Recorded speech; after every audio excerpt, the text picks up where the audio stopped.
Hello, today I'm going to show you how to check your oil level on your Fiat 500 by using the dipstick. Let's open the car hood, and if we can see the engine in front of us and the car is on niveau, that means it is flat on the ground, and it is the engine is not still running since round about 5 minutes. That means you drive the car, you switch off the engine, let it rest for 5 minutes, and then you can check the oil level. Check first, maybe there is a little bit of white stuff in your oil that you can see here, and if you have to top up oil, that's the place for it. To check the oil level in the engine, we have to wait 5 minutes, I said before, and after this 5 minutes the oil is coming back to the tank.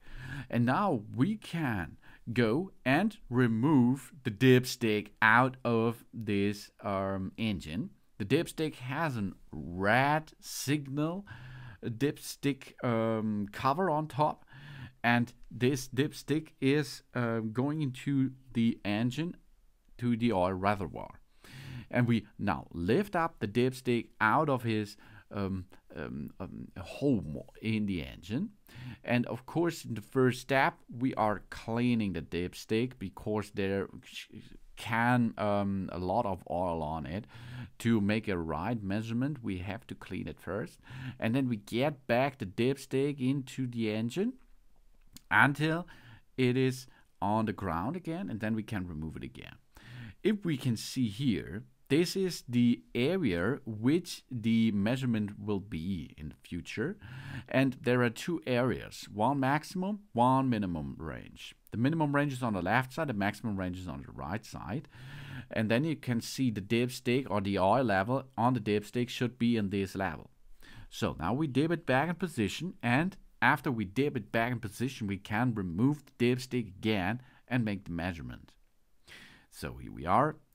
Let's have a look. Where is the oil level now on this dipstick? It is not so easy to see, but there it is. This is near the maximum range. That means, okay, this level is okay. We do not have to top up the oil. If it is above the maximum, we have to remove something on the oil. And if it is on the lower side, under the minimum, we have to top up. Thanks for watching. Please subscribe me and give me a positive feedback, and I hope to see you again on my channel. Soon.